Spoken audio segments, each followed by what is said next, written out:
Narito na ang may init na aksyon sa customs check. Express lane para sa inaangkat na petrolyo. Iniutos ni Customs Commissioner Ariel Nepomuceno para hindi maantalang supply ng langis sa bansa. Fuel shipment dapat mailabas sa loob lang ng isang araw. Koleksyon ng customs noong Marso pumalo sa mahigit 84 billion pesos. Mahigit 100 milyong pisong kinita sa auction ng luxury cars ng mga diskaya. Ibinalik ng customs sa National Treasury. Mapapanagot na natin yung mga nagkasala at nakabawi naman po tayo sa pamamagitan ng pag-auction. Door-to-door na paghahatid sa mga abandonadong balikbayan boxes sa Port of Manila at Port of Davao. Natapos na. Sa Port of Cebu, halos 400 na lang ang natitira. Delivery sa mga pamilya, sinagot ng pamahalaan.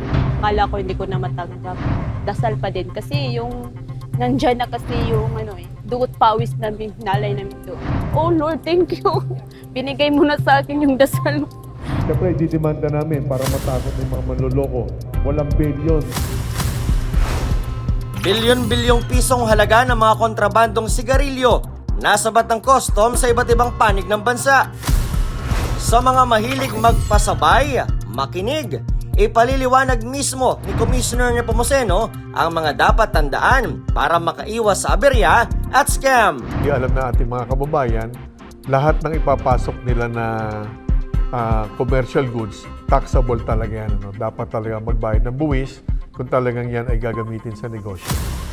Tamang pag-iimpake ng mga liquid containers, alamin para iwas abala sa biyahe. At sa ating good news, dedikasyon ng mga kawani ng customs, kinilala ng malalaking international logistics companies. Mula sa pagharang ng smuggling hanggang sa pag-iingat sa inyong mga balikbayan box, bawat container na dumaraan sa ating mga port may kwento ng malasakit at proteksyon. Hindi lang ito tungkol sa koleksyon at kumpiskasyon. Ito ay para sa inyo, sa mga biyaherong humihingi ng gabay, sa mga pamilya ng OFW na nag-iintay ng padala, at sa bawat Pilipinong may boses na nais pakinggan. Dito, ilalatag natin ang katotohanan, aaksyonan ang inyong mga hinaing, at ipakikita ang tunay na serbisyo publiko. Dahil sa Bureau of Customs, bawat kilos ay may saysay. Ako po si Nicuahe, sasamahan kayo at magsisilbing boses ninyo dito sa Customs Check.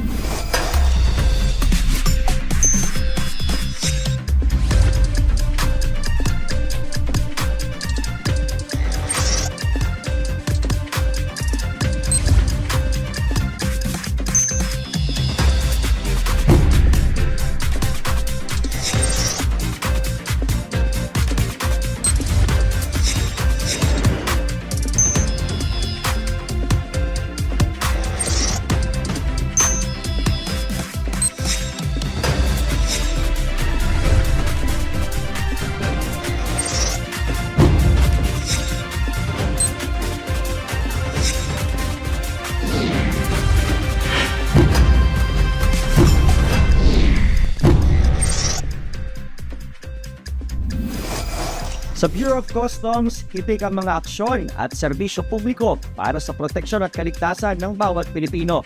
Pasadahan natin ang mga kwento sa likod ng malalaking headlines dito sa Customs Balitaan.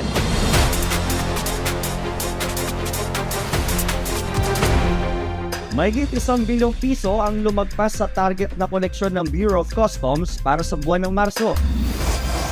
Base sa pinakahuling datos, pumalo sa 84.4 billion pesos ang nakolektang buwis ng BOC noong nakaraang buwan. Nahigitan nito ng halos 1.2 billion pesos ang orihinal na target na 83.2 billion pesos lamang. Kung ihahambing naman sa nakolekta noong March 2025 na nasa 80.3 billion pesos, mas mataas ito ngayon ng higit 4 na bilyong piso o 5% increase. Binigyang pugay din ni Nepomuceno ang disiplina at dedikasyon ng mga kawani ng customs na siya raw pangunahing susi sa patuloy na paglago ng revenue ng ahensya. Ayon kay Customs Commissioner Ariel Nepomuceno, ang tagumpay na ito ay malaking tulong upang matustusan ng pamahalaan ang mga critical na infrastructure projects at social programs para sa milyon-milyong Pilipino. Nasa mahigit 100 milyong piso na ang naipasok na koleksyon ng Bureau of Customs sa kabangyaman ng bansa. Ito'y matapos matagumpay na maibenta ang mga nakumpislang luxury cars mula sa kontrobersyal na mag-asawang Diskaya. Simula noong Nobyembre, sunod-sunod ang pag-arangkada ng mga subasta. Sa unang salang, 3 sasakyan agad ang nabenta sa halagang 38 milyong piso. Hindi pa rito nagtapos ang paghakot ng koleksyon dahil sa ikalawa at ikatlong subasta, kumubra pa ang BOC ng halos 40 milyong piso. Nitong Pebrero naman, 3 pang luxury vehicles ang naidispose sa halagang 25 milyong piso. Sa kabuuan, 9 na sa 13 sasakyan ng mga Diskaya, sold out na. Dahil dito, formal nang nailipat ng BOC sa Bureau of the Treasury ang 102 milyong pisong kita na magsisilbing dagdag pondo para sa gobyerno. Nitong March 27, bigong maibenta ang 11 nasamsam na luxury vehicles matapos walang lumantad na bidder. Sa ngayon, hinihintay pa ang anunsyo ng Bureau of Customs kung kailan ang susunod na subasta na sa natitirang luxury vehicles. Dugo, pawis at sakripisyo ang puhunan ng ating mga OFW sa bawat balikbayan box na ipinapadala nila sa kanilang pamilya. Kaya naman hindi hinayaan ni Customs Commissioner Arian Nepomuceno na mabaliwala ang mga ito. Mabilis na inaksyonan ng BOC ang panawagan ng libo-libong kababayan natin para sa mga balikbayan boxes na natenga ng ilang taon. Ang pait ng paghihintay, napalitan ng abot langit na pasasalamat. Narito ang report.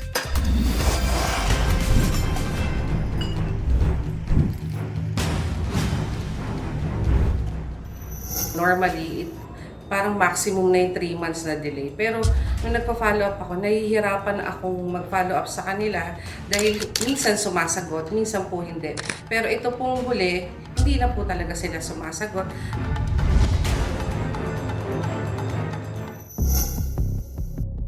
Hindi lubos maisip ni Rachel Parfan, nurse sa Jeddah, Saudi Arabia, na mabibiktima siya ng pandoloko ng isang malaking freight forwarding at logistics company. Masaya po ako na Mayo ng nakaraang taon, nagsimulang magpadala si Rachel ng balikbayan box sa Makati Express Cargo para sa kanyang pamilya sa Pilipinas.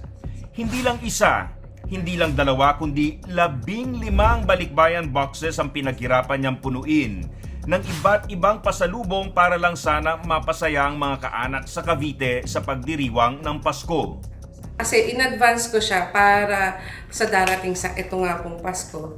So, syempre po binuo po yun ng paghihirap dahil nga po hindi mo naman yun mabubuo yung box mo ng in one time mamimili ka tapos bubuin mo siya. Yung struggle ng pagpuno nun, yung mga pagkain. May mga pagkain kasi doon. So, sabi nga po, lagi naman may tsokolate dyan. Eh, minsan po, syempre, para sa mga kaibigan natin, may lotion, may pabango. Hanggang sa makauwi ng bansa si Rachel, wala pa rin siyang balita kung ano na ang nangyari sa mga ipinadala niyang balikbayan boxes. Bawat pagtanong ko po ng bill of lading or container number, hindi na po sila sumasagot dahil ito daw po ay hawak ng management at wala daw po silang alam sa manifesto na ito. Parehong freight forwarding company rin na Makati Cargo Express ang nambiktima sa balikbayan boxes ni Priscilla Estrera, hairdresser sa Saudi Arabia. First time ko magpapadala, ina-offeran na ako sa Makati kasi ang Makati, magaling talaga yun, makakarating talaga. Yun ang sabi. Ako naman, bilang first time, so naano ko talaga na baka. Kasi hindi pa talaga ko nakatry. Yun pa lang una, tapos ganun hindi ko natanggap. Nanghingi sila sa akin doon ng pang delivery, para door to door, ganun, oo. Yun, tapos nung nakita ko yung niya sa tracking niya, yung binigay na for pick up. Sabi ko, sana yung door to door na nagbibigay pa kami ng ganun. Sabi ko, okay lang, basta matanggap ko na lang yung ko, yun ang ko. 3 taon ang binuno ni Priscilla para punuin ang kanyang balikbayan boxes, laman ng mga pasalubong at mga gamit sa itatayo niyang salon sa Cebu. Kaya ganun na lang ang kanyang panlulumo sa naging kapalit ng kanyang paghihirap. Kasi alam mo naman, hindi madali yung trabaho doon. Pawis nandun. Nakasalalay. Kasi ako for exit na good for na yan. Kaya dinala ko na lahat. Ang experience ko talaga doon, hindi madali. Tsaka ano mo, yung sa panahon ng Ramadan, hindi mo na talaga mahawakan yung blower, ano pa. Tapos ganun lang kadali yung pinaghirapan, hindi na matanggap. Pero sa kunti-kunting maiipon mo din talaga yun. Pero kahit ganun yun, kahit gaano pa yan kalaki o marami, talaga yun kasi may sentimental value na yan para sa akin di ba? Dalawa lang sina Rachel at Priscilla sa libo-libong OFWs na nagreklamong hindi natanggap ng kanilang mga pamilya ang ipinadalang balikbayan boxes. Ito'y matapos matenga ang mga ito ng ilang taon sa storage facilities ng iba't ibang puerto sa bansa dahil hindi na proseso ng foreign-based freight consolidators at kanilang local counterpart, the consolidators, ang delivery ng kargamento.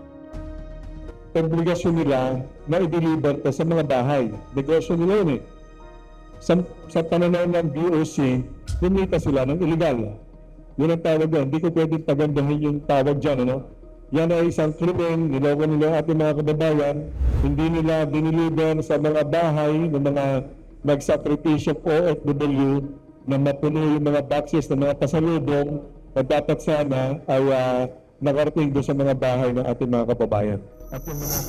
Ayon kay Customs Commissioner Ariel Nepomuceno, tinatayang aabot sa 330 million pesos ang nasingil ng forwarding companies mula sa mga OFW para sa higit 40,000 balikbayan boxes. Dapat naman doon sa mga dapat bayaran sa pamahalaan, yung mga duties and taxes, hindi bababa yun ng 19 million pesos, hindi bababa doon. Ang mahal doon yung shipping cost at yung port charges. Mga dapat bayaran sa customs, yung duties and taxes, hindi nila binayaran yung tatlo. Buong akala ni Rachel at Priscilla, tuluyan na silang nabiktima ng panloloko ng kanilang forwarding company. Pero pinakinggan ng Bureau of Customs ang hinaing ng libo-libong OFWs na nabiktima ng mga tiwaling forwarders. Sa pag-upo ni Commissioner Nepomuceno sa Customs, isa ang problema sa abandonadong balikbayan boxes sa kanyang inaksyonan. Mula Disyembre ng nakaraang taon hanggang nitong Marso, naikasa ang magkakasunod na pamamahagi ng balikbayan boxes sa iba't ibang panig ng bansa. Pinangunahan mismo ni Finance Secretary Frederick Go at Commissioner Nepomuceno ang pamamahagi ng balikbayan boxes sa Port of Manila at Port of Cebu. Kaya noong October last year, noong isang taon, nung malaman namin sa Bureau of Customs yung problema na yan, immediately, dagli-dagli, ako ay lumapit kay Secretary Frederick Go upang humingi ng tulong dahil kailangan natin ng pondo upang maparating ng libre sa mga OFWs itong mga boxes na to. Buti na lang, nung pinaabot ko to sa ating Pangulo, ang problema, agad niyang inaprubahan ang door-to-door delivery ng mga abandoned balikbayan boxes na walang kahit anumang dagdag gastos sa mga tao. Ang bawat balikbayan box ay pinaghirapan ng ating mga kababayan. Para sa kanila, hindi lang to isang box, ito ay simbolo ng kanilang sakripisyo at pagmamahal sa kanilang pamilya. 30 milyong piso ang inilaan ng Office of the President para libreng maihatid ang balikbayan boxes sa tahanan ng mga OFW. Malinaw ang pagmamalasakit ng ating Pangulong Bongbong Marcos sa ating mga OFWs. Alam niya gano'ng kahalaga itong mga boxes na to para sa ating mga kababayan. Kaya madali naman siyang sumagot na tutulungan niya ang OFWs. Ramdam sa ngiti ng bawat OFW ang kaligayahan na sa wakas, napasakamay na nila ang pinakahihintay nilang bunga ng kanilang pinaghirapan sa ibang bansa. Akala ko hindi ko na matanggap. Dasal pa din kasi yung nandyan na kasi yung dugot pawis namin, nalay namin doon. Oh Lord, thank you. Binigay mo na sa akin yung dasal. Sa sobrang galak si Michelle Grefalda, OFW mula Kuwait, napayakap pa sa balikbayan box nang makita ito matapos ang 2 taong paghihintay. Masaya po kasi kahit pa paano, kahit sa sobrang tagal, nakuha ko pa rin po. Sa 15 balikbayan boxes, isa na lang ang hinihintay ni Rachel. Inabot man ito ng halos 1 taon, lubos pa rin ang pasasalamat niya sa ipinaramdam na pagpapahalaga ng pamahalaan para sa mga OFW. Masaya po ako na ito po'y nasolusyonan at nabigyan ng pansin ng gobyerno. Kasi po nga usually pagka mga ganitong problema na sasapawan ng ibang problema, like ang dami po nating kinakaharap na problema ngayon na Pilipinas. Pero pakasaya po namin sa ating presidente na nabigyan po niya ng pansin ito.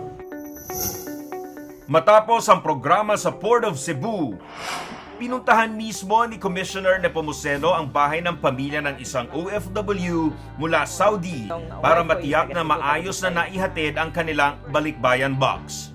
Ngayon is happy. We're happy and excited to open this box. At saka maraming salamat sa effort ng government para safe ang pagdating ng box nito. Sobra-sobra rin ang tuwa ni Danny Kake Ilustrisimo sa pagdating ng Blue Barrel mula sa kanyang amang OFW. Agad siyang nag-video call sa ama para ibalita na dumating na ang kanyang pasalubong sa pamilya. Of course, na-overwhelmed at the same time kay happy. Kay dagi na naabot na taon after 4 months of delayed nga package. Naabot siya safe, wala rin damage, wala rin kwan at all. Deliver na yung ako package. Salamat. Salamat daw kay naabot na ang pag-deliver sa package. Mahigpit ang tagubilin ni Commissioner Nepomuceno na maiparating ng walang delay ang balikbayan boxes sa kani-kanilang destinasyon. Mula araw hanggang gabi, tuloy-tuloy ang ginawang door-to-door delivery. Kami nagpapasalamat sa Bureau of Customs, especially sa Port of Davao dahil ginawa talaga nila ang lahat na marating itong package sa amin. Family would like to thank to the government and to the Bureau of Customs of Davao. Daghang salamat. Maraming salamat po at dumating na ang hinihintay namin almost 1 year po. Kami tayo salamat. Kami tayo salamat. Wala na sayang ang hago sa akwang mama na deliver din sa mga ay dapat para sa mga. Salamat tayo. Kaya naman laking gulat ni Geoffrey Uy na personal mismong inihatid ng taga-customs ang kanyang balikbayan box sa kanilang tahanan sa Mabolo, Cebu. Pasalamat ko na abot yun. Kaming kamot ang government na maabot ang package. Tabangan mi na gihatod jud diri ba. Wa may pasagdi. Umabot na rin ang mga balikbayan delivery sa Lapu-Lapu City. Malaking ginhawa ito para kay Liza Amistad, lalo pat naman ang kanyang balikbayan box ay ang mga pang-araw-araw nilang pangangailangan. Kani mga gamit sa kanang lotion, daghan ma'am, kanang mga canned goods o mga sanina sa akong mga anak, sapatos. Lugay na ito naman ipaabot, ma'am. Apay mga gamit sa eskwela ani nila, ma'am. Salamat kay Bureau of Customs. Kay nagsubaybay gid mi ani sa custom, ma'am. Para naman kay Marie May Chapman, natapos na rin sa wakas ang matagal niyang paghihintay. Kay taon na sa ko naghuwat ani mga 8 months na kapin. Finally, naabot na jud. Daghang kay salamat sa tong government ug sa Bureau of Customs.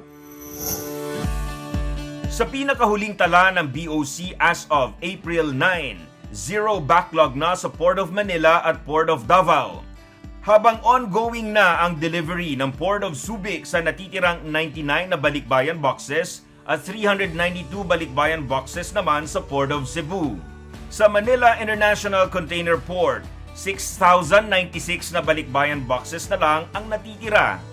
Mula sa kabuuang 42,063 abandoned balikbayan boxes, 35,746 na ang na-deliver sa buong bansa. Pero ayon kay Commissioner Nepomuceno, suspendido na ang accreditation, lisensya at permits ng 11 deconsolidators na nanloko at nagpahirap sa libo-libong OFWs. Kabilang na ang Makati Express Cargo Incorporated na nakapagtala ng hanggang 60% ng mga hindi na i-deliver na balikbayan boxes. Nakatakda rin silang sampahan ng mga reklamong kriminal gaya ng large-scale estafa at paglabag sa Anti-Cybercrime Law at Customs Modernization and Tariff Act. Large-scale estafa to. Nabanggit ko kanina, ang kabuuan ng lahat-lahat ng mga binayaran ng ating mga kababayang OFWs ay hindi bababa sa 330 million pesos. Napakalaking krimen ito. Pinagsamantalahan yung tiwala ng ating mga OFWs na kababayan, pinagtiwalaan ng OFWs itong mga kumpanya na to na naningil, subalit hindi naman nila intensyon na i-deliver sa mga bahay. Estafa ito.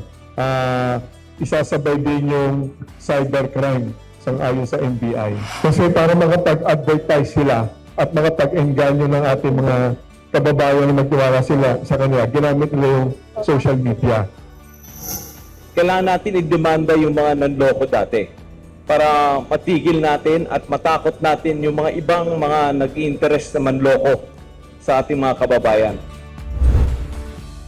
Binabalangkas na rin ang isang administrative order na mag-oobliga sa mga freight forwarder na magbigay ng 2 bilyong pisong cash bond para matiyak na hindi na mauulit ang bangungot na dinanas ng mga OFW. 2 milyon ang gagamitin natin kung sakali na hindi nila i-deliver yung mga boxes. Dito natin kukunin yung pambayad sa mga, again, port charges, shipping costs, pati yung forwarding cost, yung mga truck na pupunta mismo sa mga bahay-bahay. Mabilis nating magagamit yung pera na yon. Preventive rin ito eh. Kaya ngayon, bago ka maging freight forwarder company, kailangan mo mag-put up ng bond. So siguro yung mga scammer, yung mga, may balak lang manloko, ayaw na nila mag-bond, di ba? So iiwasan na lang nila to.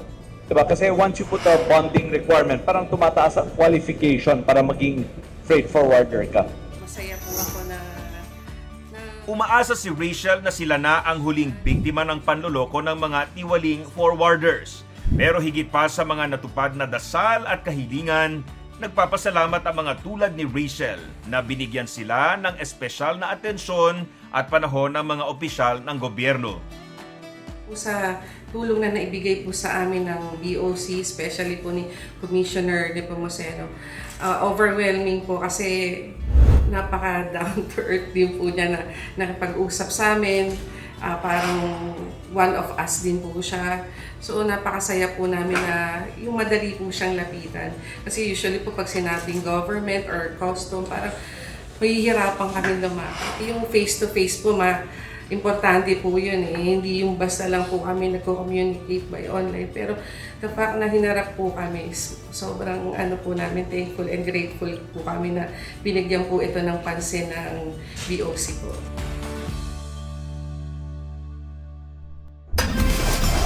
At dahil tuloy-tuloy ang paghahatid ng mga balikbayan boxes, inaasahan na makukumpleto na ito ngayong buwan ng Abril. Paalala po ng BOC sa ating bagong bayani, huwag basta masisilaw sa mababang singil ng mga forwarders at ugalihing magpadala lamang po sa mga accredited na cargo handling companies na inyo pong makikita sa website ng Bureau of Customs. Bilyon-bilyong pisong halaga ng iligal na sigarilyo nasabat sa sunod-sunod na operasyon ng Bureau of Customs. Mula simula ng taon, umabot na sa mahigit 100 operasyon ng naikasan ng ahensya kontra smuggling, kung saan isang shipment pa lang halaga na ng daan-daang milyong piso. Narito ang report. Unang sumalang sa operasyon ang isang dayuhang barko sa Celebes Sea matapos mamataan ang kahinahinalang paglalayag nito noong February 24. Sa tulong ng Department of National Defense at Philippine Navy, nabuking ang 3,000 master cases ng iligal na yosi na nagkakahalaga ng 180 milyong piso at walang mga kaukulang dokumento. Hindi na nakapalag ang mga banyagang crew nang i-escort ang barko patungong Western Mindanao Naval Command para kumpiskahin ang mga kontrabando. Hindi rin nakapalag ang isang shipment mula UAE na dumating naman sa Batangas Port nitong March 5 dahil sa tip ng BOC Intelligence Group isinailalim sa mabusising inspeksyon ang isang container na wala sa discharge list. Resulta, nabuksan ang higit 600 master cases na tinatayang nagkakahalaga ng 235 milyong piso.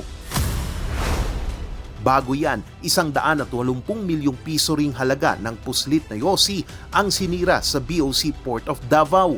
Basang-basa at pinitpit ng road roller ang higit 6,000 master cases ng iba't ibang brand ng sigarilyo. Ang mga ito ay nagmula sa magkakaiwalay na operasyon sa Davao Region, Maguindanao del Norte at Maguindanao del Sur. Saksi sa naturang condemnation activity ang mga kinatawan mula sa PNP, DA Enforcement Inspectorate at COA para tiyakin na hindi na mapapakinabangan o makakapasok pa sa merkado ang mga kontrabando. Hindi lang sa mga daungan, maging mga iligal na pagawaan ng yosi sa bansa, huli sa serye ng operasyon ng BOC. Nitong Pebrero, sinalakay ng mga otoridad ang isang warehouse sa Mexico, Pampanga. Tumambad dito ang 160 milyong pisong halaga ng mga recycled na sigarilyo, filters at iba pang kagamitan sa paggawa ng yosi. Kasunod nito, isa pang bodega ang ni-raid sa bayan naman ng San Simon. Dito, nakumpiska ang mas malaking halaga. Umabot sa 257 million pesos ang halaga ng mga makinarya, packaging, raw materials at finished products. Sa kabuuan, mahigit 400 milyong pisong halaga ng kontrabando ang matagumpay na naharang ng Bureau of Customs sa loob lamang ng isang buwan. Sinalakay rin ng mga otoridad ang isang bodega sa Apalit, Pampanga matapos mabisto ang talamak na produksyon ng iligal na sigarilyo. Sa joint operation ng BIR, BOC at PNP noong March 5, tumambad ang mahigit 4 na milyong peking tax stamps na pare-pareho ang serial number. Nadiskubre rin ang packaging materials at tipping paper rolls na may tatak ng iba't ibang sikat na brand. Tinatayang aabot sa 382 milyong piso ang halaga ng mga nasamsam na kagamita. Kasalukuyan ng selyado ang warehouse habang inihahanda ang mga kaukulang kaso laban sa mga nasa likod nito. Tuloy-tuloy at wala akong bayang kampanya ng BOC laban sa smuggling. Babala ng ahensya, asahan ng mas marami pang pagsalakay sa mga susunod na araw. Sa bawat kargamentong inyong ipupuslit, tinitiyak ng BOC na may nakabantay na intelligence group para tiyakin sa kulungan at hindi sa merkado o bagsak ninyo. Nasabat sa Davao City ang mahigit 150 milyong pisong halaga ng mga puslit na sigarilyo. Mismong si Customs Commissioner Arian Nepomuceno ang nanguna sa inspeksyon ng mga nasabat na kontrabando. Tumambad sa mga tauhan ng BOC Port of Davao ang nasa 182,000 rims ng iba't ibang brand ng sigarilyo na walang kaukulang import permit. Ang operasyon ay ikinasa sa dalawang magkahiwalay na bodega noong Enero 6 at nitong April 3. Tinatayang nasa mahigit 156.4 million pesos ang kabuuang halaga ng mga produktong nadiskubre matapos ang masusing intelligence report at koordinasyon sa Philippine National Police. Ang mga nasabat na illegal na kargamento ay may paglabag sa Anti-Agricultural Sabotage Act at Customs Modernization and Tariff Act. Nananatili namang babala ito sa mga smuggler na hindi titigil ang Bureau of Customs sa pagbabantay sa ating mga pantalan. Bilyong-bilyong pisong halaga ng iligal na droga inaral ng Bureau of Customs mula sa mga sikat na laruan kaugaw sa loob mismo ng banal na kasulatan. Lahat ng diskarte ng mga sindikato tinitiklop ng ating mga otoridad. Narito ang report. Higit 1 bilyong pisong halaga ng marijuana ang hindi na nakarating sa mga komunidad nitong buwan ng Marso. Dahil sa tindi ng pang-amoy ng BOC Intelligence Group, hinarang ang isang shipment mula Thailand noong March 7. Tumambad ang 80 plastic boxes na naglalaman ng 800 kilo ng high-grade marijuana o kush. Ang halaga, 1 bilyon at 200 milyong piso. Arestado ang kinatawan ng broker habang nasa kustodiya na ng PIDEA ang mga ebidensya. Pero ang ibang nagpupuslit, dinaan sa creativity ang modus. Gaya na lang ng isang parcel na nakiuso pa sa Labubu. Galing ito ng Hong Kong na naharang sa Port of Clark noong November 15. Sa loob ng mga sikat na blind box, tumambad ang mahigit 800,000 pisong halaga ng marijuana na ginawang freebie sa laruan. Hindi rin nakapasa sa X-ray ang isang shipment mula Congo. Ang pakulo, itago ang mga shabu sa loob ng mga malachite stone o mga palamuti sa alahas. Higit 16 na gramo na nakaplastik na shabu na nagkakahalaga ng higit 114 na milyong piso ang nabuko matapos basagin ng mga otoridad ang mga kahina-hinalang bato. Maging ang Biblia, hindi pinatawad. Isang German national ang nahulihan sa NAIA Terminal 3 ng 2 banal na aklat. Pero ang loob nito, inukit para pagtaguan ng mahigit 800 gramo ng shabu na nagkakahalaga ng 55 milyong piso. At nitong buwan din ng Marso, tila crystal clear ang pagkakabuko sa isang parcel mula Las Vegas. 2 resin countertop na mukhang dekorasyon, nabulatlat ang loob kung saan nakabaon ng halos 100 at 20 milyong pisong halaga ng shabu. Agad itong itinurn over ng BOC Clark sa PIDEA para sa kaukulang aksyon. Medical supplies at tela. Pero ang totoo, illegal na droga. Mahigit 38 milyong pisong halaga ng shabu hinarang ng Bureau of Customs sa mga warehouse sa Pasay City. Huli sa akto ang tangkang pagpapalusot ng ilegal na droga matapos mabisto ang mga kahina-hinalang X-ray images ng ilang parcel sa Pasay nitong Marso. Para makalusot sa mga otoridad, idineklara ang mga kargamento bilang mga medical supplies, mga jacket at metal rolls. Pero nang mabusisi ng mga tracker, tumambad ang halos 5,700 gramo ng shabu na itinago sa loob ng mga ito. Tinatayang aabot sa 38 milyong piso ang kabuang halaga ng mga nasamsam na droga. Ayon sa Bureau of Customs, hindi titigil ang kanilang paghihigpit, lalo't mula Enero hanggang Marso ngayong taon. Pumalo na sa 1.8 billion pesos ang halaga ng ilegal na drogang naharang ng pamahalaan. Malinaw ang babala ng customs. Kahit anong balot o tago ang gawin ninyo sa mga kontrabando, hindi ito makaliligtas sa mas pinatalas na teknolohiya at pambabantay ng ating mga otoridad. Susunod, isang araw na processing o express lane sa mga imported na langis. Mahigpit na ipinagutos ni BOC Commissioner Ariel Nepomuceno. At Task Force kontra oil hoarding, binuo ng BOC. Yan at iba pang balita sa pagbabalik ng Customs Check.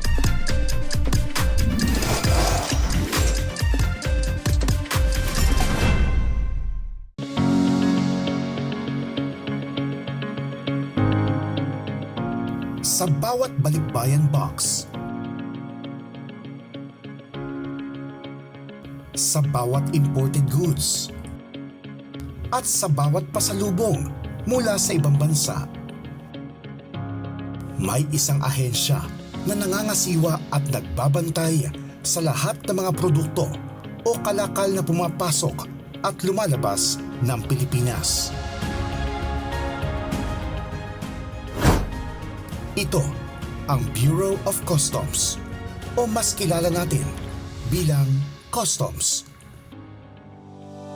Sa tuwing nagpapadala ng balikbayan boxes ang ating overseas Filipino workers sa kani-kanilang mahal sa buhay, nakaagapay ang Bureau of Customs upang maihatid ng tama ang mga kahong bunga ng kanilang pangarap at paghihirap sa ibang bansa.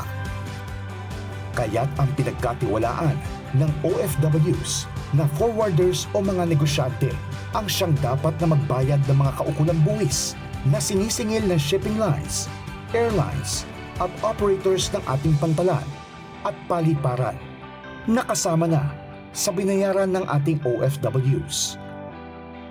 Ang buwis na ito ay makatutulong para mapondohan ang mga proyekto ng pamahalaan para sa mga Pilipino.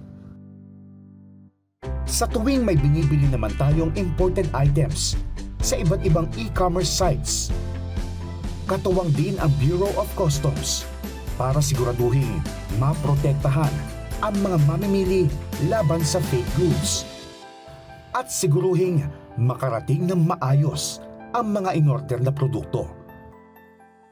Ang mga negosyanteng importer naman ang siyang dapat magbayad ng kaukulang buwis sa gobyerno kung ang import tax ay kasama na sa binayaran sa pag-check out ng inyong items. At sa tuwing may bitbit na gamit o pasalubong ang mga turista papasok ng Pilipinas, nakabantay ang ating Bureau of Customs para mapigilan ang pagpasok ng mga iligal at peking mga produkto. Ang Bureau of Customs din ang unang depensa ng bansa laban sa iligal na droga sa ating mga border.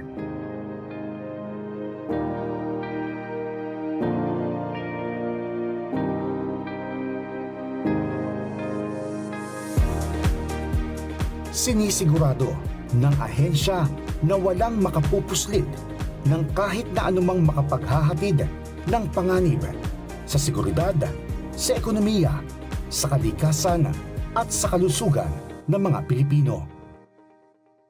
Ang mga buwis na binabayad sa ahensya ng customs ang siyang ginagamit ng ating gobyerno para pondohan ang mga proyekto para sa edukasyon, para sa mga ospital, para sa paggawa ng mga kalsada, at para sa iba pang serbisyo para sa mamamayang Pilipino.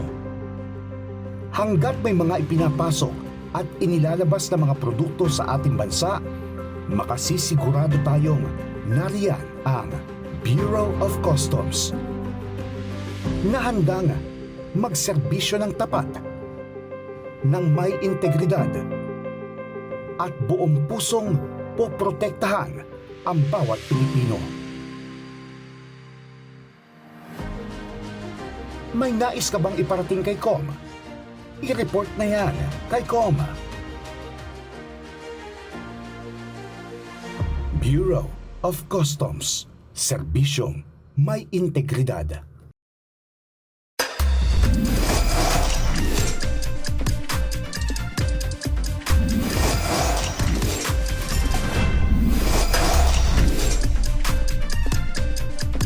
Nagbabalik po ang Customs Balitaan. Matapos ang ilang pagtatangka na ibenta na ng Bureau of Customs ang dalawang smuggled Bugatti Chiron na higit isang taong ding nanatili sa kustodiya ng ahensya. Sa pamamagitan ng isang negotiated sale, formal lang nakuha ng Elite Garage Corporation ang 2017 Blue Bugatti at 2019 Red Bugatti Chiron sa kabuuang halaga na higit 205 million pesos. Sa detalye ng transaksyon, nabili ang 2017 unit sa halagang 101.5 million pesos habang pumalo naman sa 103.5 million pesos ang halaga ng 2019 Red Bugatti. Sa ngayon, formal na approval na lang mula sa kalihim ng Department of Finance ang hinihintay para lubos na maisapinal ang pagbenta sa mga nasabing luxury cars. Matatanda ang Pebrero ng nakaraang taon nang masabat ang mga nasabing sasakyan dahil sa kawalan ng importation permit.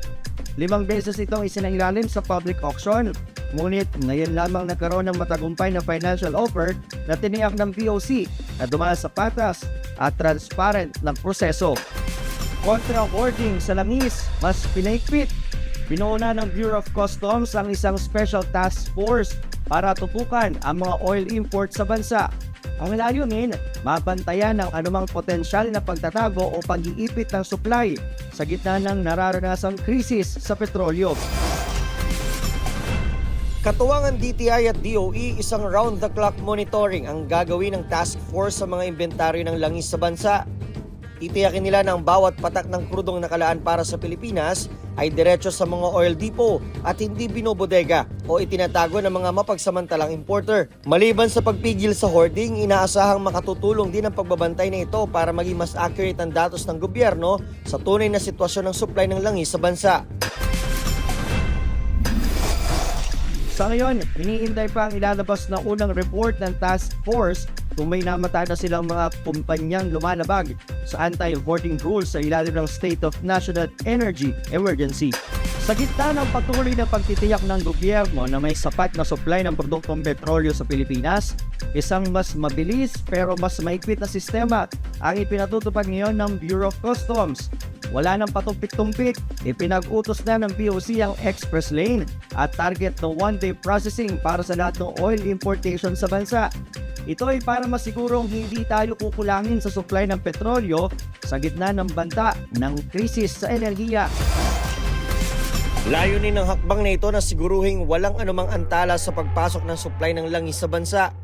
Ipinagutos ni Customs Commissioner Ariel Nepomuceno na bigyang prioridad ang lahat ng darating na oil shipments, kasama sa direktiba ang pagpapabilis sa unloading ng mga kargamento at ang mabilisang pagproseso ng mga kaukulang dokumento.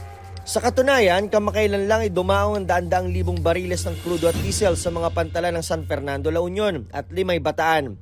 Ayon kay Commissioner Nepomuceno, kritikal ang agarang pag-release ng mga produktong petrolyo. Ito ay upang matiyak na hindi maapektuhan ng mga lokal na industriya, transportasyon at mga komunidad dahil sa kakulangan ng supply. Ang tuloy-tuloy na pagbabantay na ito ay bahagi rin ng kampanya ng ahensya laban sa hoarding at price manipulation. Layo ng hakbang na ito naganap na iwasan ng red tape at matiyak na may sapat na gasolina sa mga pump station sa buong Pilipinas. Akala mo pang hot pot la, pero illegal na karne pala. Idineklara bilang assorted shabu-shabu balls, pero nang inspeksyonin ng Bureau of Customs sa Port of Subic, kumambad ang mahigit 47 million pesos na halaga ng misdeclared na frozen meat mula China.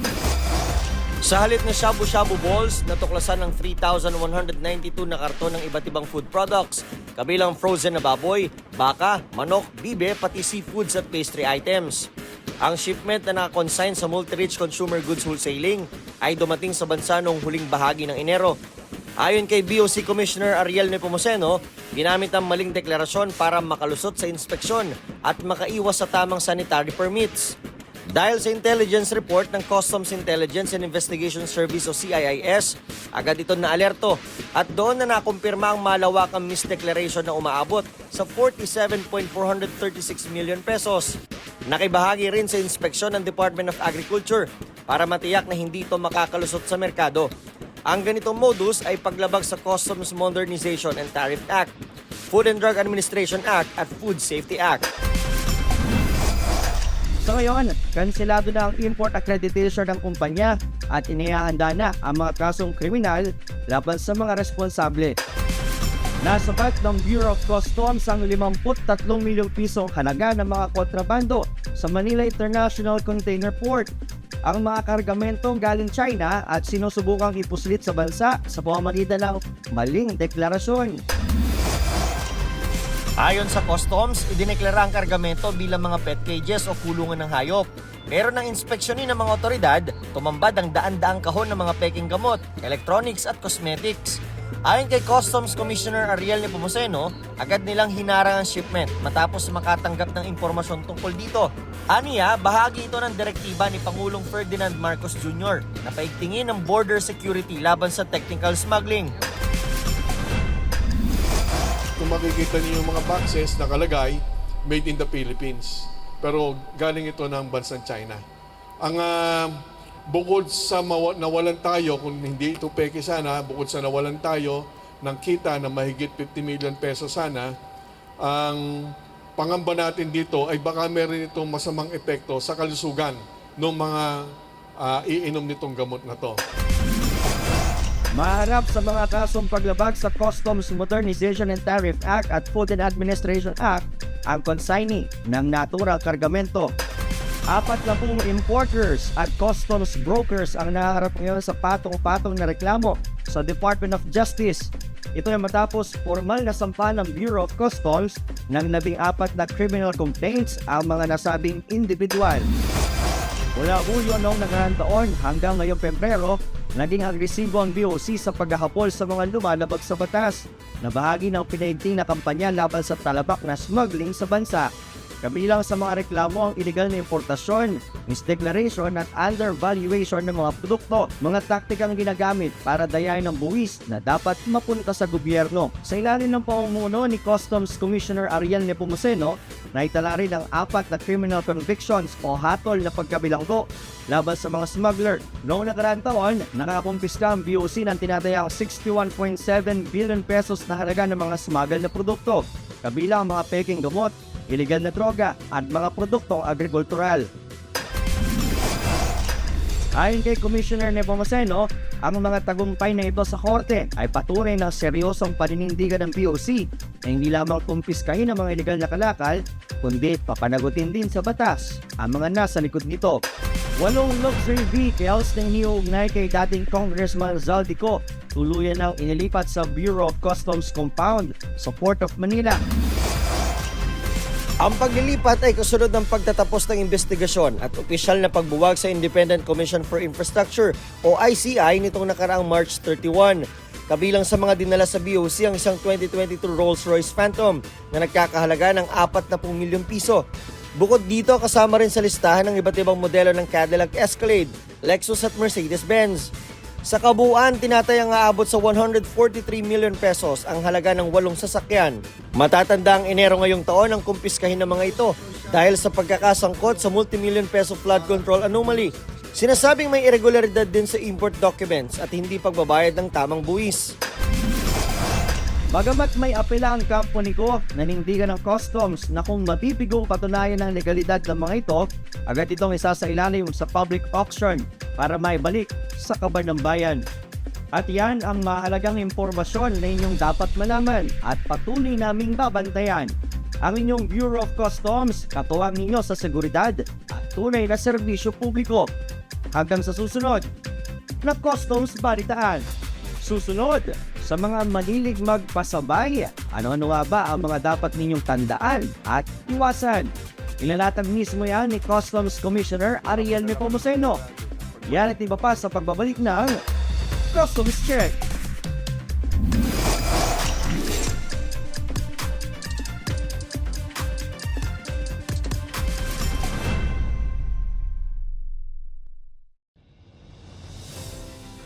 Halos isa sa bawat pamilyang Pilipino ay may kapamilya, kamag-anak, kaibigan o kakilalang OFW o mga Pilipinong nagtatrabaho sa abroad. At sa tuwing nababanggit ang salitang abroad, kadikit na riyan ang balikbayan boxes. Sa tuwing nagpapadala ng balikbayan boxes ang ating overseas Filipino workers sa kani-kanilang mahal sa buhay, nakaagapay ang Bureau of Customs upang maihatid ng tama ang mga kahumbungan ng kanilang pangarap at paghihirap sa ibang bansa. Maliban sa mga OFW, maaari ring magpadala ng balikbayan boxes ang mga kababayan nating naninirahan na sa ibang bayan at ang mga Pilipinong biyahero o namasyal panandalian sa ibang bansa. Alam mo bang may pribilehiyong ma-exempt ang balikbayan boxes na mapatawan ng duty and taxes mula sa BOC? Para ma-exempt, sundin lamang ang mga sumusunod. Una, ikaw ay dapat na dokumentadong OFW under POEA o DFA. Ang halaga ng iyong shipment ay nakabase sa tagal ng pamamalagi sa ibang bansa. Pangalawa, laman lang dapat ng kargamento ay mga gamit na pang-personal at hindi items na pang-negosyo, hindi pang-resale o pang-benta. Pangatlo, ang tax exemption privilege ay maaari ma-avail hanggang 3 beses lamang kada taon. Siguraduhin din kumpleto ang mga dokumento gaya ng information sheet or custom declaration form na makikita sa customs.gov.ph o makukuha sa iyong consolidator. Kopya ng passport biographical page na nagpapatunay ng inyong pagiging isang Filipino. At itabi rin ang invoices o mga resibo ng items na nakaloob sa inyong balikbayan boxes para masigurong tama ang impormasyon at maiwasan ang anumang pagkaantala.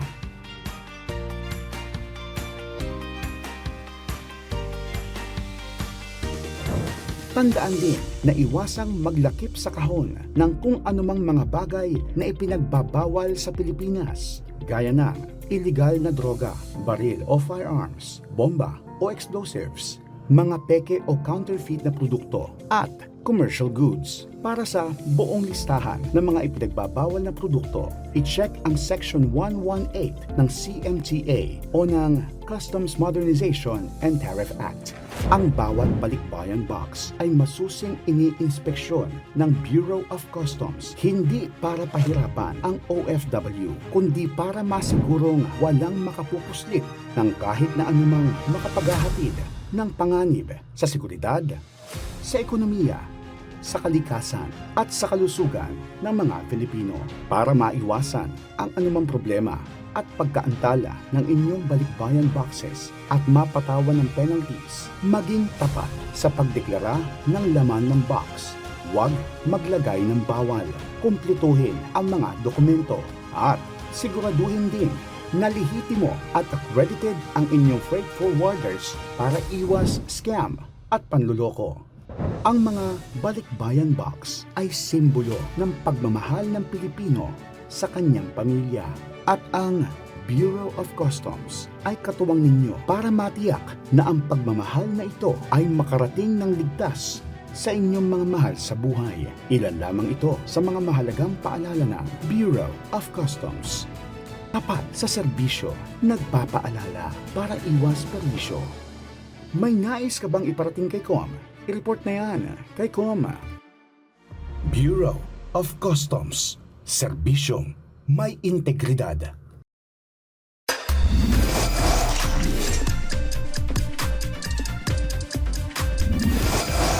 Mula sa mga bagay ng mga biyahero hanggang sa mga kargamentong pangnegosyo, lahat yan may dapat na bayarang buwis. Pero sa kakulangan ng kaalaman, marami nga naman ang naguguluhan mula sa mga babayaran hanggang sa mga patakaran. Kaya naman dapat na alam mo ang batas at ang karapatan mo para iwas ka o panluloko. Kapag kargado ka ng tamang impormasyon, maayos, ligtas at walang aberya mga transaksyon. At siguradong hayangay nga naman ang paglalakbay. Ngayon, mayroon ng malalapitan at masusumbungan. Ano mang reklamo o tanong, itulog mo na yan at sagot ka ng ating Customs Commissioner, Ariel Nepomuceno.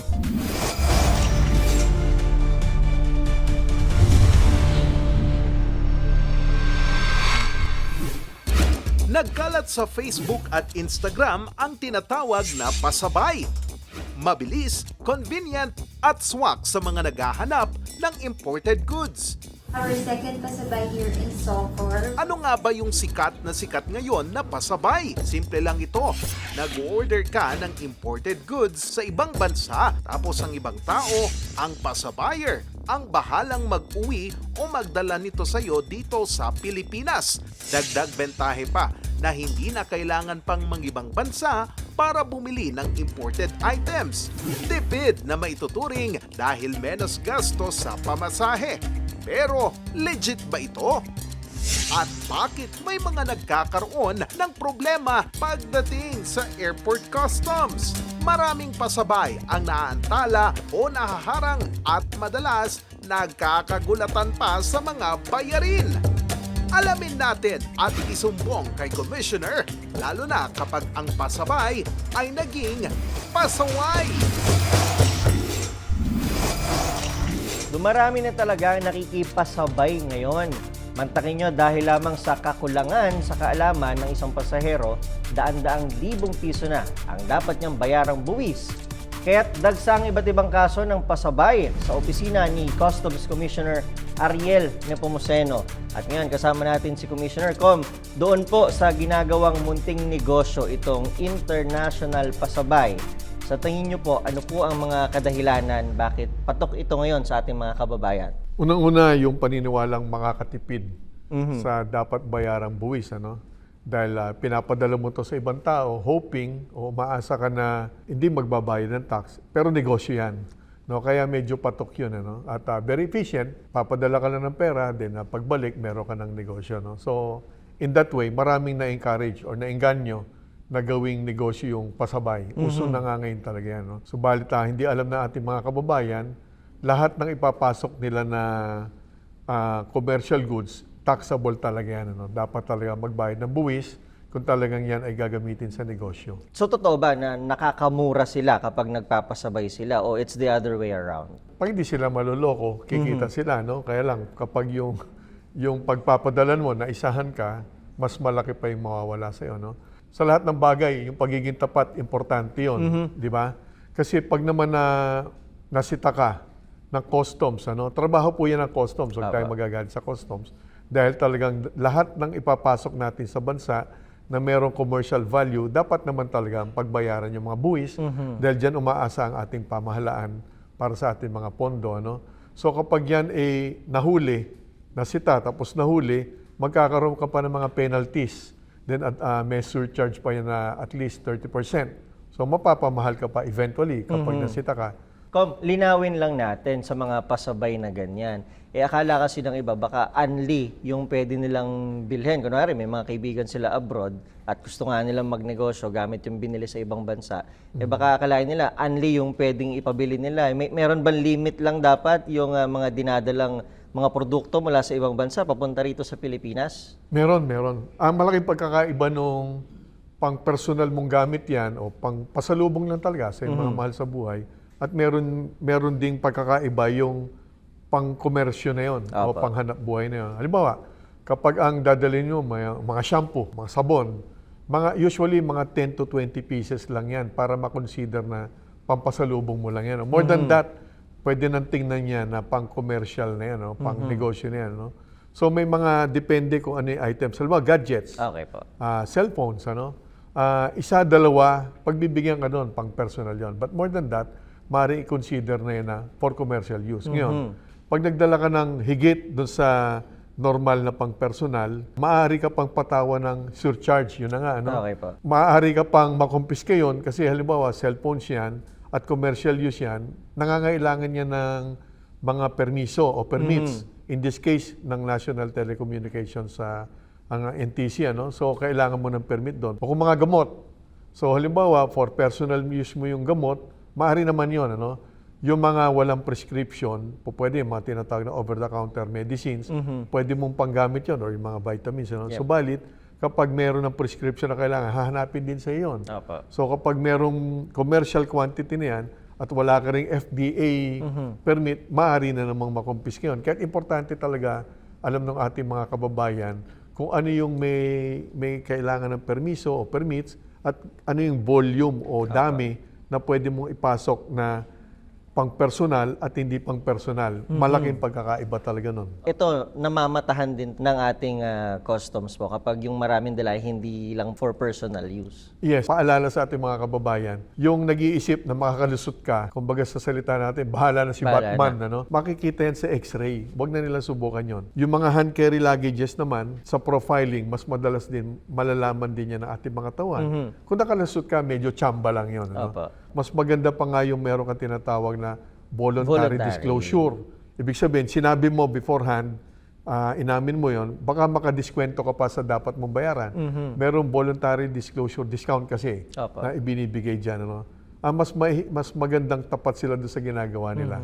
Yung mga kababayan natin na gusto talaga magnegosyo, mas maganda sabihin nila yung totoo para hindi sila maparusahan. Sayang yung kanilang puhunan kapag nakumpiska pa yun. Magkano po ba yung tax-free allowance ng isang pasahero kapag may mga dala siya mga produkto galing sa ibang bansa? Papasok din yun sa tinatawag na de minimis. Okay. 10,000 pesos pa rin yung limit dyan ng yung bawat individual na nagpasok.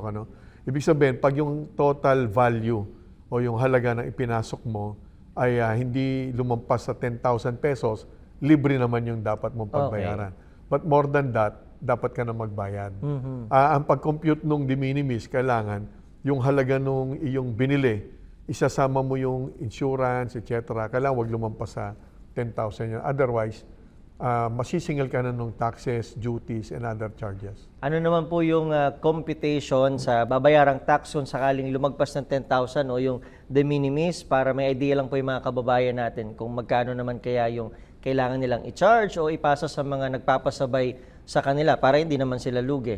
Depende yan sa items. But generally, yung dapat mong pagbayaran, pag kinumpute mo na lahat, again, from magkano yung bili mo, isasama mo yung shipping charges, may brokerage fees pa yan, meron insurance cost yan, may BIR, parang doc stamps nila yan, yung receipt stamp nila yan, then meron din customs duties.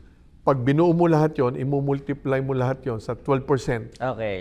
Yun yung VAT na dapat mong bayaran.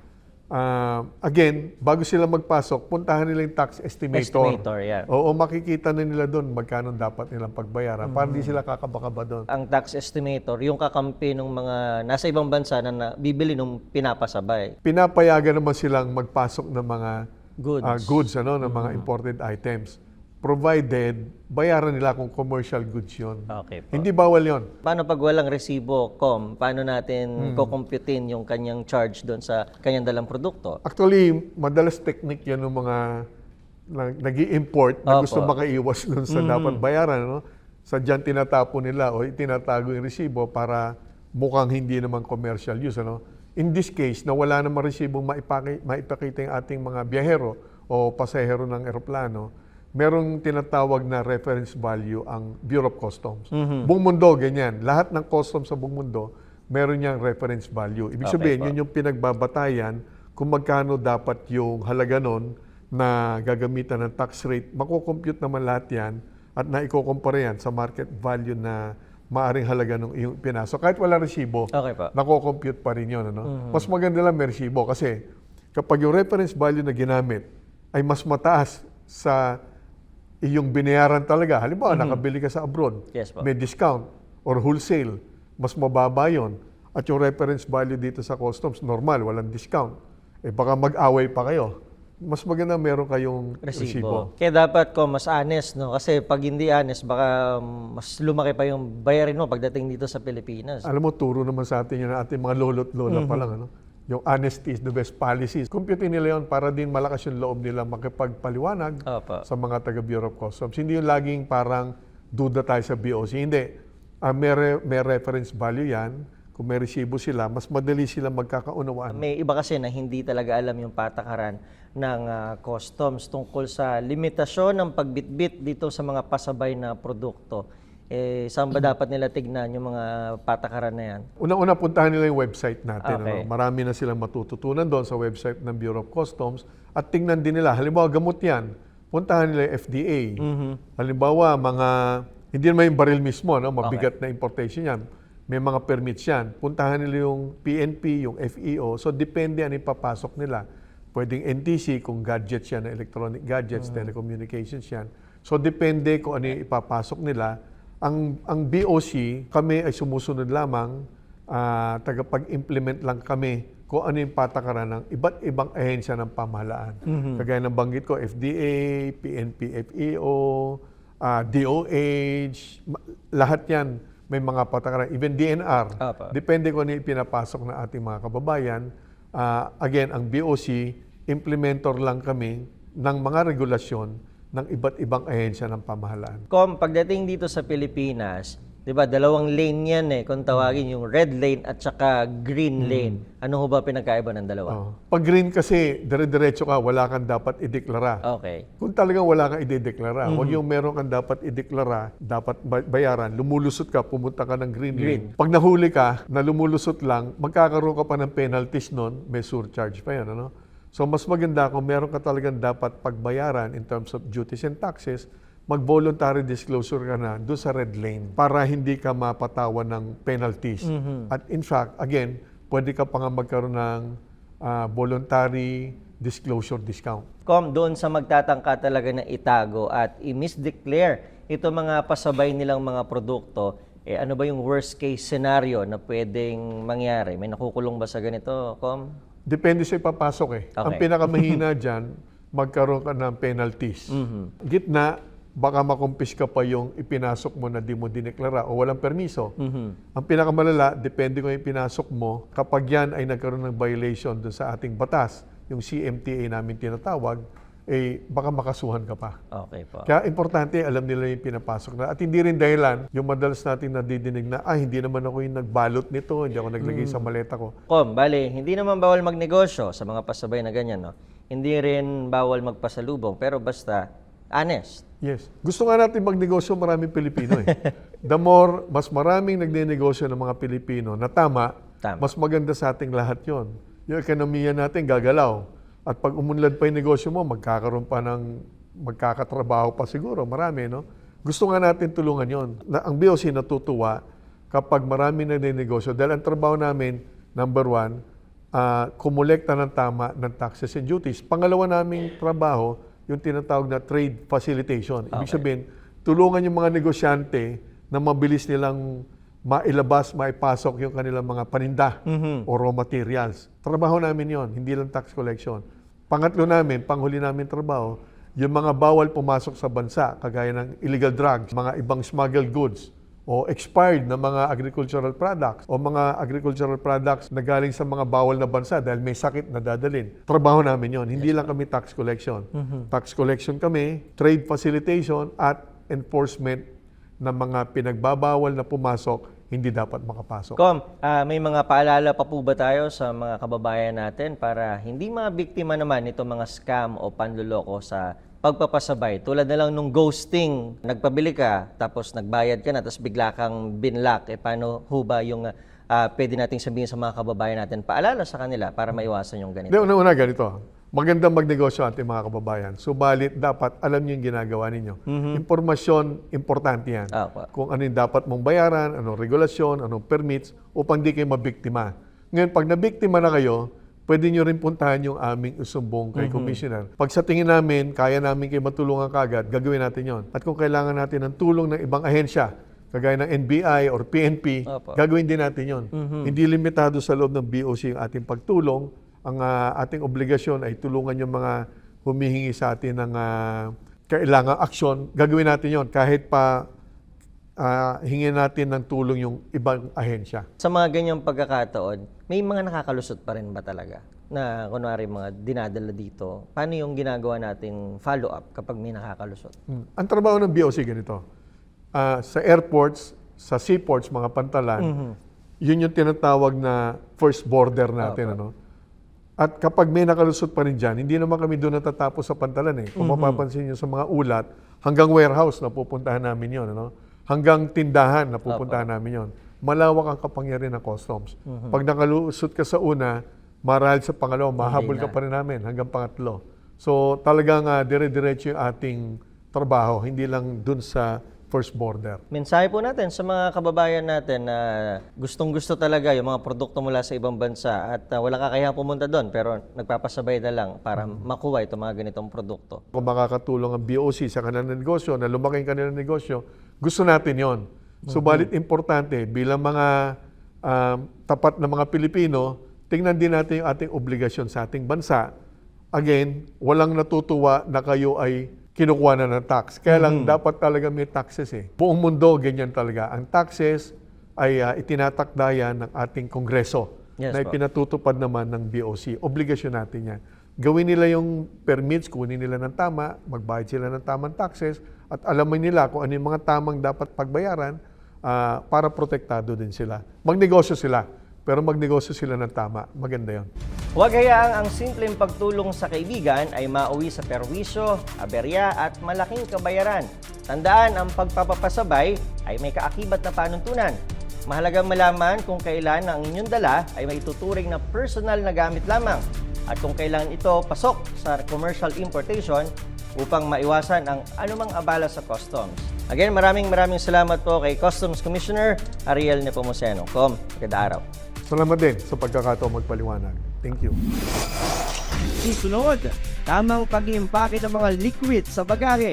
Alamin sa Know Before You Go. At mga kawani ng customs, kinilala dahil sa kanilang integridad at profesionalismo. Huwag po kayong bibitiw. Magbabalik pa ang Customs Check.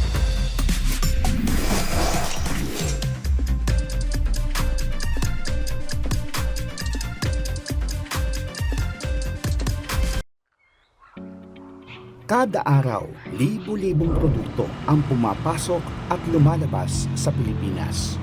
Pagkain, gadgets, gamot, sasakyan at kung ano-ano pa. Pero hindi lahat ng pumapasok at lumalabas ay sumusunod sa tamang proseso. Nagbabayad ng tamang buwis at taripa. At hindi lahat ay tapat ang deklarasyon. Ang tawag sa mga kargamentong ito ay smuggled items. Ito ay malinaw na paglabag sa batas at may kaakibat na parusa at multa. Kaya't pinangangasiwaan ng Bureau of Customs ang pangangalaga sa ating mga pantalan at paliparan upang masigurong legal, ligtas at naaayon sa batas ang lahat ng produktong pumapasok at lumalabas ng bansa. Kapag may kahina-hinalang kargamento, ang BOC ay maaaring kumpiskahin ang kargamento upang suriin at imbestigahan kung may paglabag sa batas, gaya ng misdeclaration o undervaluation. At kung mapatunayan na may nalabag na batas, ang BOC ay maaaring maglabas ng warrant of seizure and detention laban sa kargamento at kasuhan ang may-ari o nagpadala nito. May proseso, may investigasyon, may pagdinig. Kapag napatunayang smuggled o illegal ang produkto, ito ay mafo-forfeit o kukunin na ng gobyerno. Pagkatapos ng proseso, ang mga produkto ay maaaring i-auction kung legal ibenta, i-donate sa ahensya ng gobyerno kung ito ay kapaki-pakinabang pa, maaaring sirain o i-condemn kung bawal, peke o mapanganib ang produkto. Ang pekeng gamot, kontrabando o mapanganib na produkto ay kadalasang sinisira para hindi na makapaminsala. Kung naniniwala ang may-ari na legal ang kanyang kargamento, maaari silang umapila sa loob ng itinakdang panahon. May pagkakataon ang bawat panig na dinggin ang kanilang apila. Bahagi ito ng patas na sistema. Ang laban kontra smuggling ay hindi lamang tungkol sa buwis. Ito ay tungkol sa proteksyon sa lokal na negosyo, kaligtasan ng mamamayan, kita ng gobyerno para sa serbisyo publiko, at katarungan para sa mga legal na nagnenegosyo. Sa bawat kahon na iniinspeksyon, sa bawat illegal na produkto na nasasabat, pinoprotektahan ng Bureau of Customs ang ekonomiya, kaligtasan at kinabukasan ng bawat Pilipino. Bureau of Customs, bantay ng bayan sa hangganan, sa pantalan, sa paliparan para sa kaligtasan ng mamamayan. Tapat sa serbisyo, nagpapaalala para iwas perwisyo. May nais ka bang iparating kay COM? I-report na yan kay COM. Bureau of Customs, serbisyo may integridad.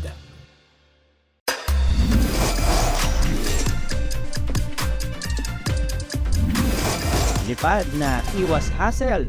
Alamin ang mga rules sa pagdadala ng liquid sa airport tulad ng tubig, pabango at cosmetics para hindi madelay sa inyong biyahe. Para sa smooth na travel, narito ang ating Know Before You Go.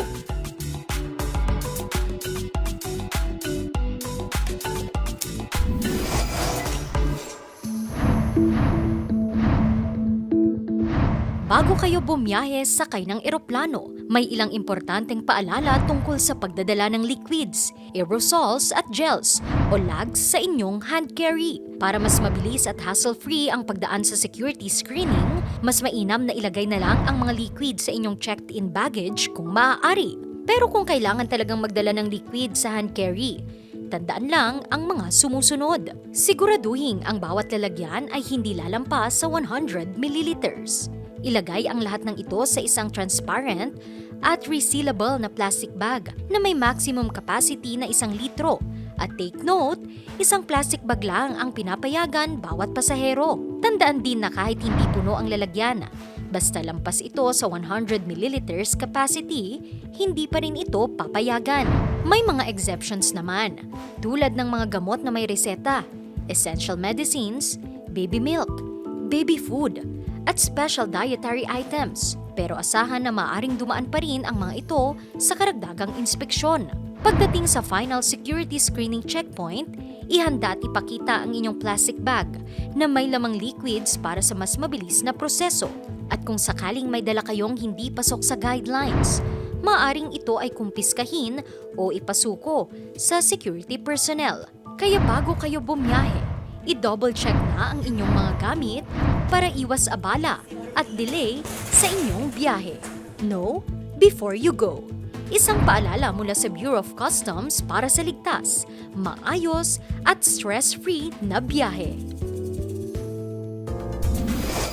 Good news muna tayo. Kinilala ng logistics giant na DHL Express ang Bureau of Customs dahil sa kanilang mahigpit na seguridad at dedikasyon sa pagprotekta sa mga border ng Pilipinas. Narito ang report.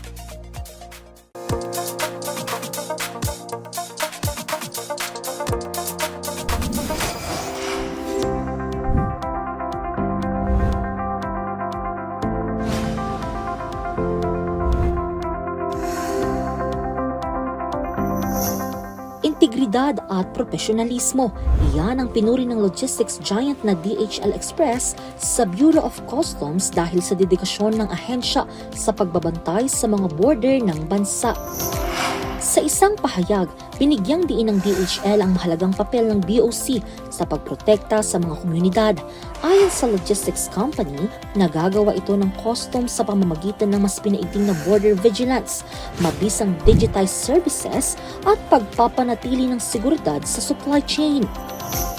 Ayon kay DHL Express Managing Director Nigel Lockett, suportado nila ang ahensya sa layuning protektahan ang publiko sa pamamagitan ng transparency at pagbabahagi ng maaasahang impormasyon. Sa ganitong paraan, mas matututukan daw ng BOC ang pagharang sa mga delikado o kahina-hinalang shipment habang nananatiling mabilis at maayos ang daloy ng lehitimong kalakalan.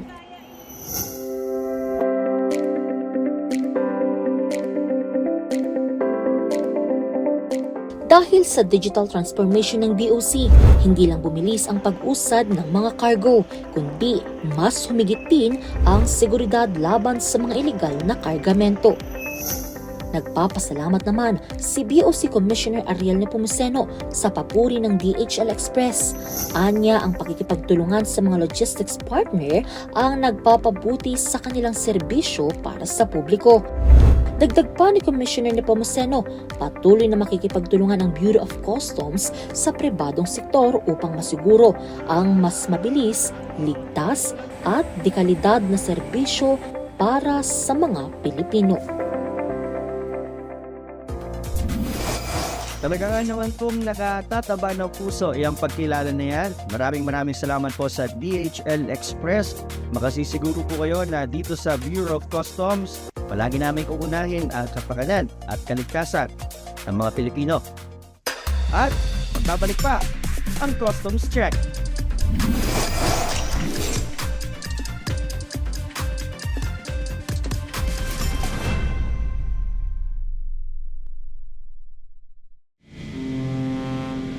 Dahil sa importasyon o pag-aangkat, mas nagiging accessible ang mga produktong galing ibang bansa para sa mga mamimiling Pilipino. At para sa maraming negosyante, ang importasyon ang daan upang makapagdala ng mas maraming pagpipilian sa ating mga pamilihan. Ngunit ang pagpapasok ng produkto mula sa ibang bansa ay may kaakibat na proseso at tamang dokumento. Ang Bureau of Customs o BOC ang ahensya ng gobyerno na nangangasiwa sa lahat ng kalakal na pumapasok at lumalabas ng Pilipinas. Sinisigurado ng ahensya na legal, tama at naaayon sa batas ang bawat shipment. Kailangang sundin ang mga patakaran ng BOC upang maiwasan ang pagkaantala, multa o pagkakakumpiska ng kalakal.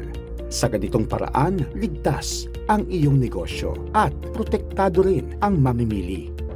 Sino nga ba ang importer? Ang importer ay negosyanteng nagpapasok ng produkto mula ibang bansa papunta sa Pilipinas. Para makapag-import ng legal, kailangan ang mga sumusunod. Una, Import Entry Declaration. Pagdedeklara ng mga produktong ini-import. Pangalawa, Bill of Lading o Airway Bill, katibayan ng kargamento mula sa pinanggalingan. Pangatlo, Commercial Invoice, invoice mula sa supplier. Pang-apat, Packing List, detalyadong listahan ng laman ng shipment. Panglima, Import Permit o License, kung kailangan para sa regulated items gaya ng pagkain, gamot at electronics. Pang-anim, Duty at Tax Payments, pagbabayad ng buwis at iba pang kaukulang bayarin.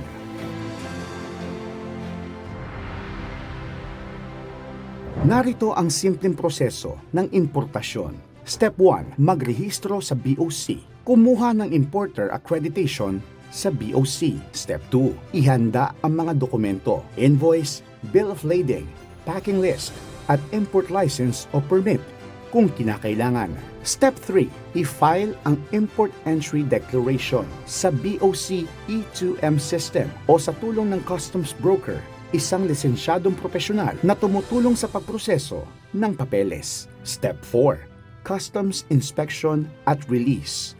Sinusuri ng BOC ang shipment bago ito ilabas. Step 5, bayaran ang duties at taxes. batay sa classification at halaga ng kalakal. Step 6. Release. Kung hindi tama ang proseso o kulang ang dokumento, maaaring maantala ang pag-release ng shipment, mapatawan ng multa at ma-seize o makumpiska ang kalakal.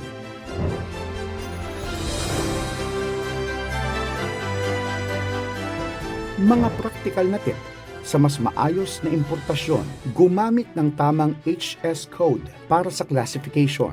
Siguraduhin kumpleto at legal ang dokumento. Kumonsulta sa Customs Broker o BOC Help Desk. Ang importasyon ay malaking oportunidad para sa negosyo. Ngunit ito ay dapat na legal, maayos at transparent upang maprotektahan ang iyong negosyo at ang buong pamilihan.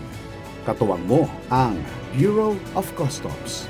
Isang mensahe at serbisyo publiko mula sa Bureau of Customs. Tapat sa serbisyo, nagpapaalala para iwas perwisyo. May nais ka bang iparating kay COMA? I-report na yan kay COMA. Bureau of Customs. Serbisyong may integridad.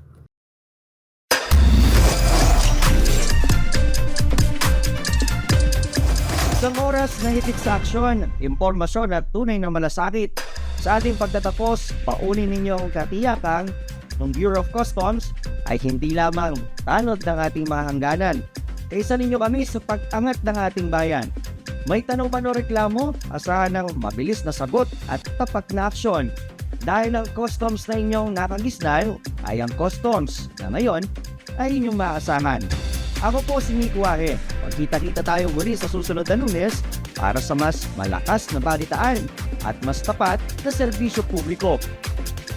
Ito po ang Customs Check para sa bawat Pilipino, para sa bagong Pilipinas.